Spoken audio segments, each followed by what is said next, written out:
This is More Than Therapy podcast. More than therapy. This is More Than Therapy. More Than Therapy podcast. This is More Than Therapy. More Than Therapy podcast. This is More Than Therapy podcast.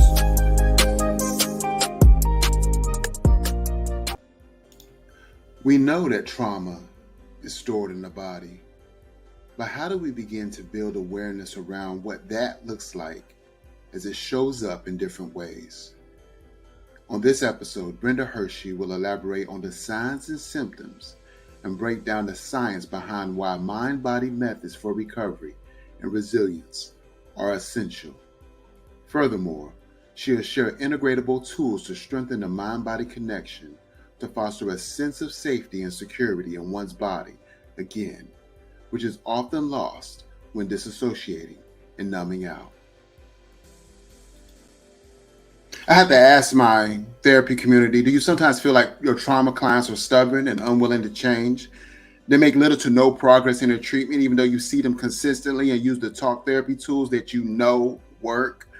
This is a common frustration with therapists and clients. You see, your clients want to get better, but they can't do it with talk therapy alone because trauma is more than psychological, it's physical. The last 2 decades of neuroscience research proves trauma is stored in the body. Today we have Brenda Hershey who's going to talk to us about trauma recovery yoga.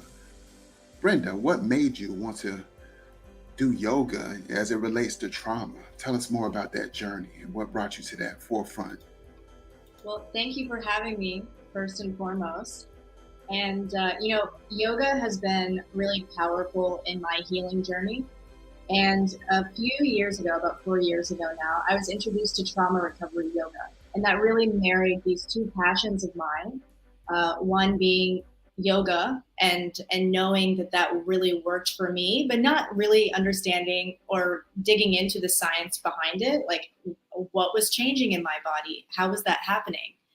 And then meeting trauma recovery yoga, who we say we speak science, not Sanskrit. So it was about bringing and merging these two worlds together to have a fuller picture of how yoga, especially in a trauma-informed setting, can be really transformative for people, as it was for me.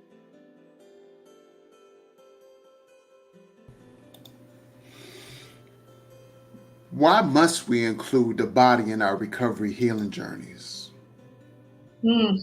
Great question. So trauma is a physiological experience.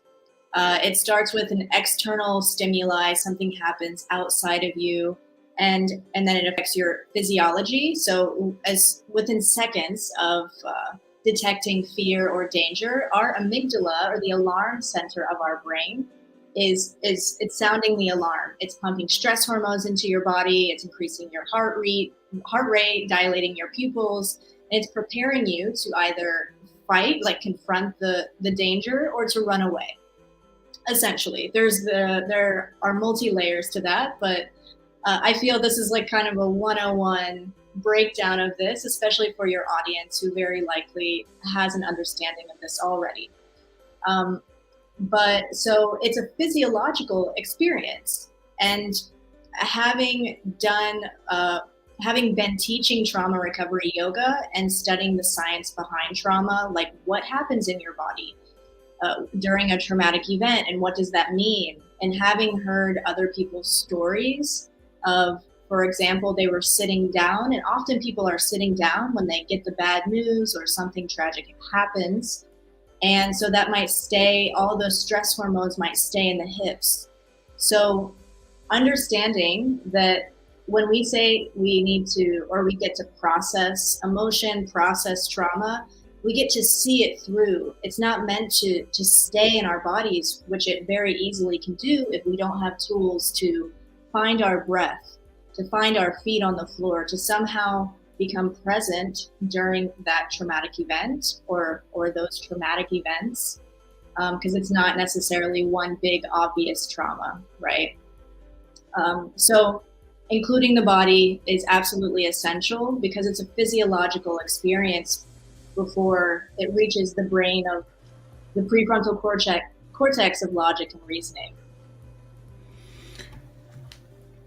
In many ways, I mean, how do you introduce yoga, especially trauma-informed, trauma recovery yoga, to the client base? Because I know a lot of times their body connection is what they fear. They're they're repugnant, and I mean, sometimes repugnant or repulsed by a particular body part because of the trauma that impacted them. Mm. So this is also a really good question. So one of our mottos is meeting people where they are. So first of all, the word yoga and this idea of yoga and this picture people might have in their minds of skinny white women doing handstands on Instagram, that might be at the forefront of someone's mind when they think of yoga. So meeting people where they are and breaking down this stigma before you even get in a room to teach a class, is part of the experience. And here, by speaking the science part of it, so I'm in Iraq. I'm in the Kurdistan region of Iraq. I've been here for a few years teaching, doing humanitarian work, and as of the last year or so, teaching trauma recovery yoga in refugee camps and orphanages to survivors, and lots of different vulnerable populations here. And so then with this, there's an added layer of community trauma, intergenerational trauma, and of yoga being non-existent here. So to answer your question, by speaking the science, speaking science, not Sanskrit, and speaking to people, breaking things down in a way that they can receive. Once you can break down that barrier and get people in a room, it doesn't take long before you can see in participants' eyes that feeling of, they might have just noticed their breath for the first time in years. We work with a lot of survivors of genocide in the Yazidi community, and one class is,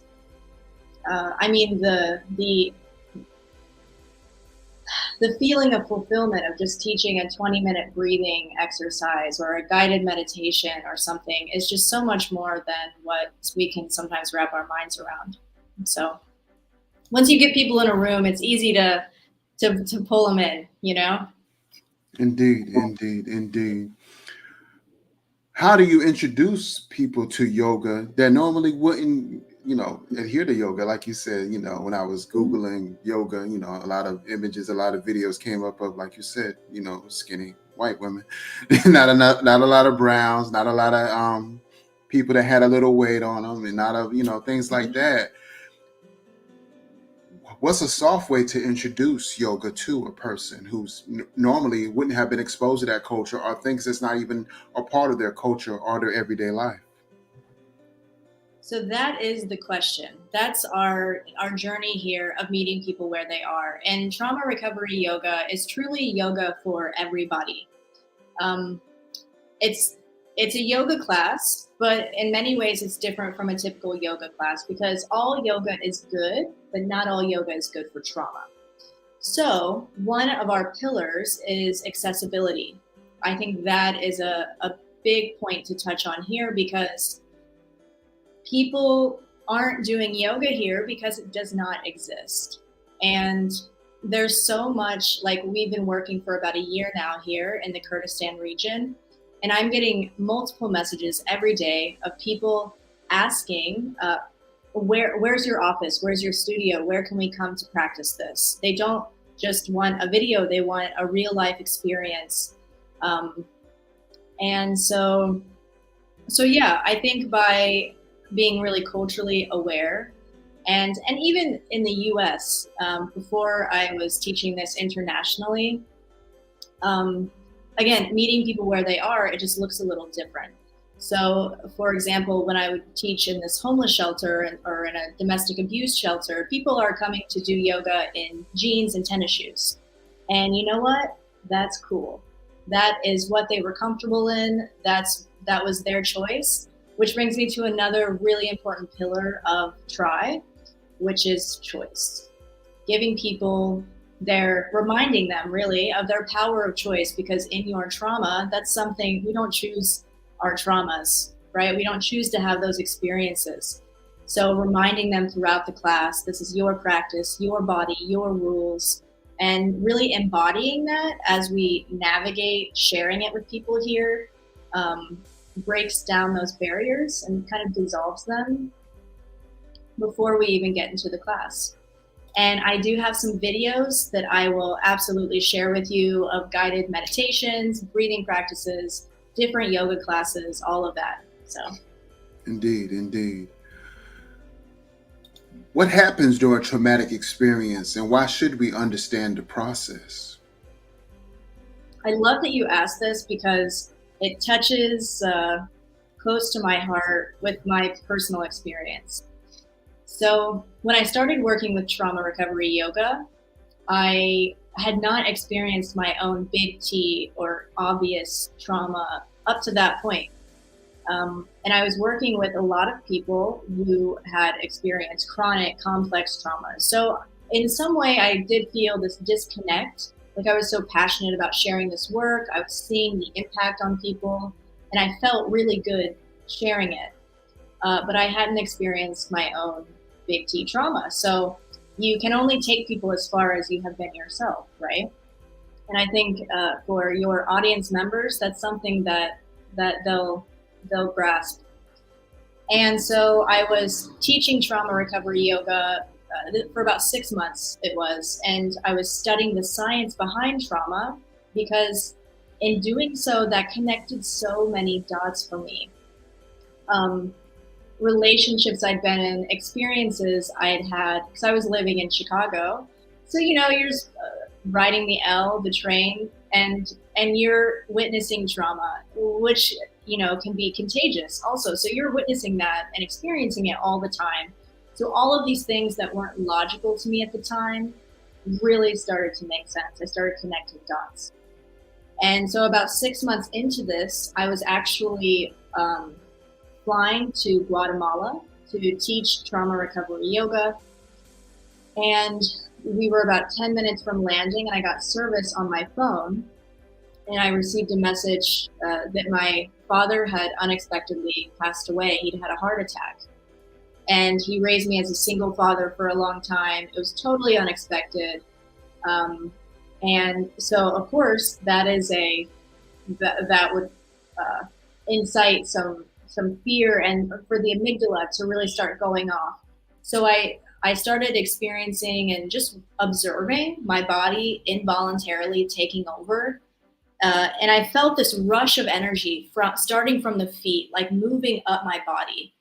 And the reason I was able to be so present and aware of what was going on in my body at the time, because I was, also like getting totally disoriented. I couldn't get out of the seat. I was buckled in, the seatbelt signs on. And so I was hyper aware of what was happening in my body because I understood. I had this knowledge of the science of trauma and that, my body's involuntarily taking over. My heart's beating super fast. I noticed that I was holding my breath. So I was really quickly able to, breathe. I started counting the windows on the plane and grounding myself, centering myself, using some of the affirmations that we weave in throughout our practice, which for me at the time was just, I am okay, I am breathing. And I just was repeating that over and over to myself. So to answer your question, because I understood the process of what was happening in my body, I was able to be really present in those moments and to just observe. And that gave me the choice really to process that and not hold on to anything to show up later as illness or disease. So I feel really passionate that everyone deserves that choice. And we can get that just by practicing these tools, building muscle memory to find your breath, to find your feet on the floor, to regulate yourself, regulate your emotions, and some other things that we teach here. Indeed, indeed. A commenter from More Than Therapy Facebook page asked the following question, if you'll be willing to help them out with that. How do you get trauma out of your body? Again, great question. I I'm learning more and more. I'm doing a certificate program right now with the Trauma Research Foundation. And something recently that Bessel van der Kolk touched on was that it's not about getting the trauma out, it's about integrating it into your life. And so TRI helps us to integrate the trauma wherever it might be taking up space in your body. So the foundation of our practices actually is self-regulation for resilience, or SRR. And these are basically 4 different tools: orientation, grounding, centering, and breath, that allow us to basically be present, to notice our feet on the floor, just like I did on that airplane, to count the windows on the plane, to engage your senses, to find your center, to bring the energy back in, because we're often, especially during trauma, but just going about our day, can be really scattered.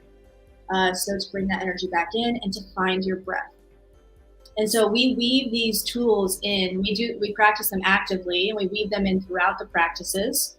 And the idea is that as you actively practice them, you're not only recovering and potentially relieving your body of the physical effects of trauma, you're also building a higher level of resilience. And our research showed this here that I did with survivors of genocide and local humanitarians with vicarious trauma. So especially for the clinicians and mental health professionals out there, regardless of our relationship with trauma, it's not just, so self-regulation, let's say, it's not just reactive when I was recovering, but it's also proactive. So for those of us working and immersing ourselves in trauma on a regular basis, expanding our perspective to not just that it doesn't affect me necessarily, but seeing your role in this and how you can be proactive in preventing it. But this is just a big way that we use to integrate the trauma. Yeah. Indeed. Another question for the More Than Therapy Facebook group: what happens when you don't heal from trauma? So without these tools and without this awareness, I think what we've been conditioned to do and how to live is to kind of numb out. We often will naturally dissociate, especially during an extreme trauma, dissociating mind and body, so that we don't have to feel the pain that has made a place inside us. And our bodies are amazing. I like thinking of it this way because we're wired for survival. It's just about when, let's say, let's talk about the nervous system for a second. So we have the 2 main branches, sympathetic and parasympathetic. Sympathetic, S for stress, so that fight, flight response, and parasympathetic, I like to think of it as like a parachute, slowing down the rest and digest. So when we want to sit down to meditate or do something in a calm state, you want to be able to tap into the parasympathetic branch of your nervous system. And that has obviously more obvious perks, I feel like. But we don't want to be in that state all the time. On the flip side, with the sympathetic branch of the nervous system, when we sense danger, this has wired us for survival in this way where we're able to quickly either run or confront it, and our bodies are wired for this. But that obviously is not where we want to stay either. So for people who are stuck in this kind of sympathetic state, who don't have the tools to bring their bodies, their stress response system back down to baseline, to a healthy baseline, to develop a healthy relationship with stress, you can get stuck in that sympathetic state. And that's what a lot of different disorders are rooted in, especially post-traumatic stress disorder. And so what happens when we don't heal from the trauma, when we can't integrate it and learn these tools to balance out and stimulate the vagus nerve is basically what this is doing, to balance out the nervous system.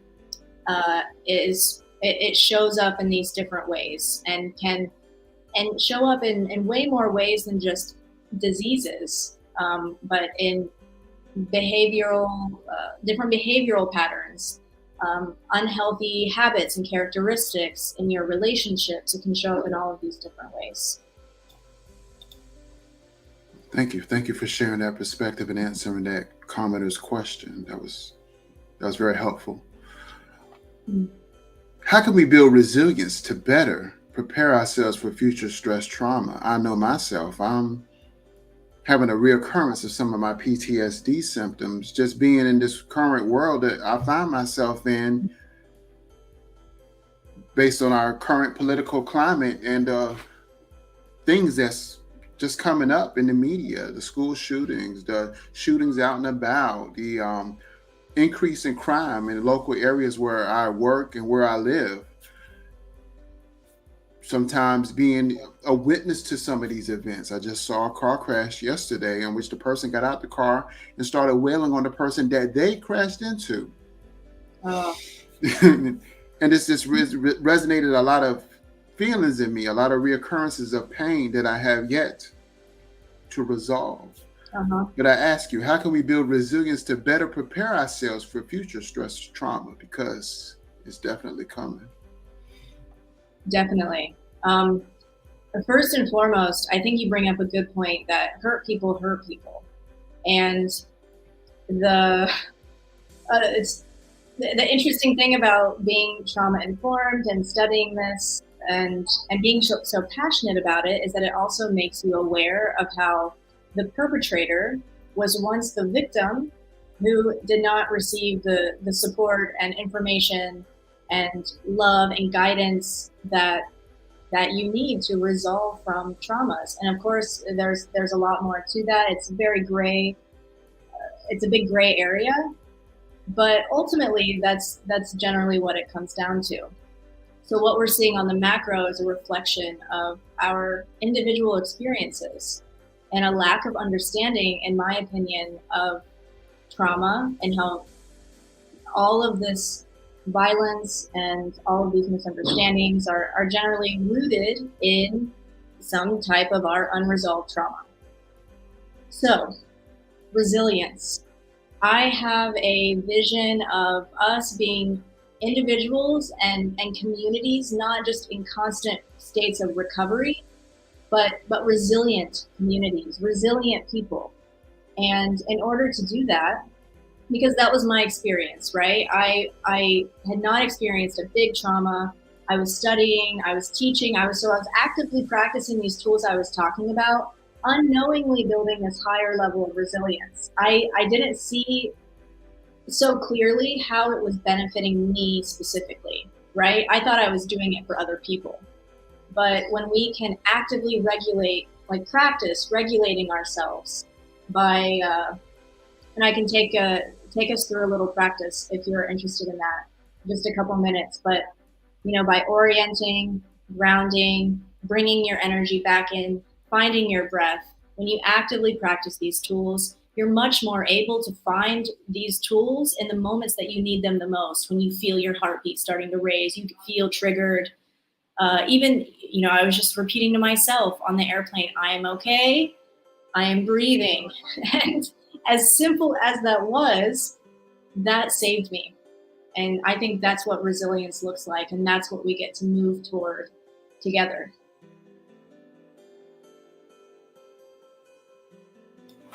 Indeed, indeed. Well, thank you for the work that you're doing. But how are people responding to trauma recovery yoga around the world? Since you're doing it, you're not doing it in America right now, because you're from Chicago. Hey, but you're in Iraq and you're doing it with a population that, we here in America have a very skewed understanding of based on our propaganda machines and our media. Mm-hmm. How is it treating it? We would think that they would not be receptive to it. Of course, different because you're there doing the work. So how are people responding to trauma recovery yoga, especially where you're at currently? I love to share about this because I was so positively or pleasantly surprised coming here, because I thought there'd be a bit of pushback. I can meet people where they are and share in a way that it could be received. But I thought, there'd be some pushback here or there about yoga, period, because we're mainly teaching to Muslim populations, Muslim and Yazidis. And so the reality has been that people are really receptive to this. And not only that, they see the value in it and they want more of it. So I'm getting messages all the time like, where can we come do these yoga practices or meditation, just mindfulness, anything. People are recognizing for themselves that that's something they need, even if they know nothing else about it. And that's the first step, because I might know that this can really relieve people's physical and mental trauma symptoms. It builds their resilience. It increases heart rate variability. Because I mentioned this research study here that I did that shows incredible impacts on, it was 19 women. I mean, just across the board, incredible, like revolutionary. And so I can know that, but unless people know that and want it for themselves, I can only do so much, and we can only go so far together with this. So in terms of individual experiences and individuals wanting this, whether it be in refugee camps, in nonprofit organizations, or this is a really cool one, the Kurdish government. So we recently partnered with the Kurdish government. It's the branch of social workers. So they have a presence in every refugee camp in this country, in mental health institutes across the board. And we partnered with them to train their staff and do capacity building so that we can have trauma recovery yoga in their institutes, because they see the value. And as long as they don't have to pay for it, we get funding. That's the only thing. Otherwise, they get it, which is really powerful. And I think is exactly what we need to really launch this movement and help people foster a sense of safety and security in their bodies in a place where, we need it all over the world, but to begin here, I think is really very purposeful. It's a special time and a really special place. You have a book called Your Time to Shine, a personal strategic planning workbook. Can you tell us more about that? Yes, thank you for asking.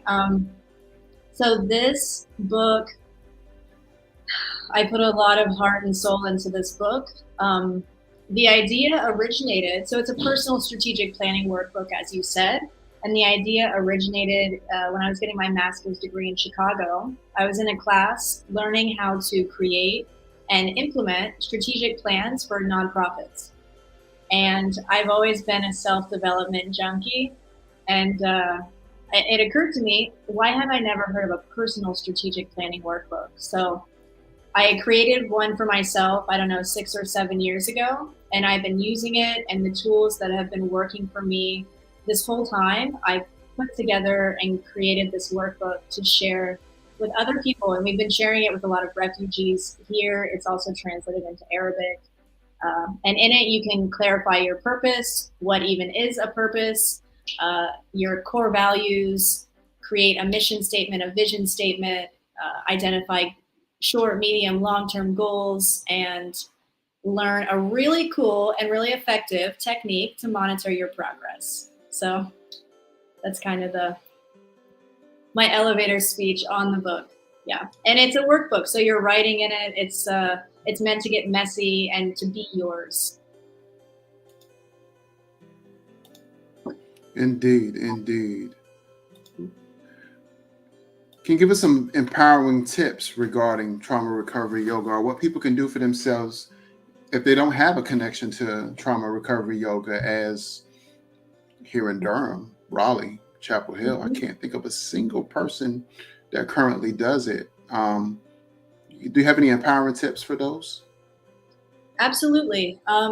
My first tip would be to look us up and take advantage of the free resources we share, because the beauty about where we are in this time and space right now is that everything is accessible to you. We just have to narrow in on what resonates with each of us most. So you can check out our website, tryglobal.org actually. And the YouTube is just Try Global, social media, Try Global, and lots of resources, breathing techniques, guided meditations, different yoga classes for all levels of ability and mobility and experience. They're mindfulness practices that don't require any prior experience. So that I really push that here as well. Because these are people that have never stepped on a yoga mat. So just coming as you are and knowing that showing up is 90% of the work. Reach out to us. If you don't see what you need and you'd like more information, my email is bhershey@tryglobal.org.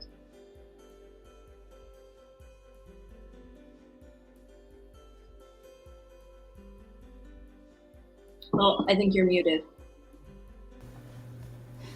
Thank you for empowering us with your presence today on the More Than Therapy podcast. Like to leave us with any final words? Maybe just for your listeners here right now, you just want to, wherever you are, whether you're standing or sitting, to take a deep breath in through your nose, lift your shoulders up to your ears.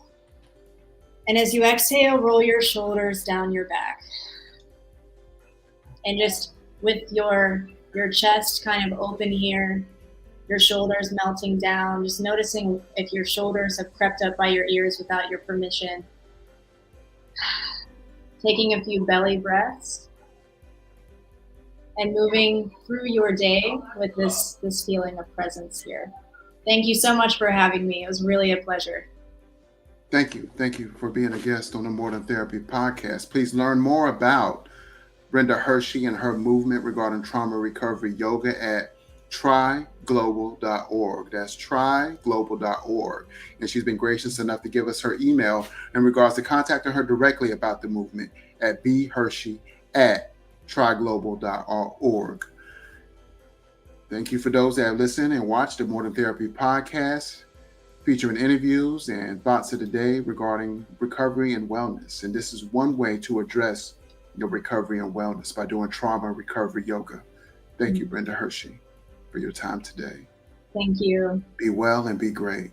And if you haven't already, please subscribe to the More Than Therapy podcast, available for wherever you push play to listen to your favorite podcasts. I thrive. I thrive to be alive.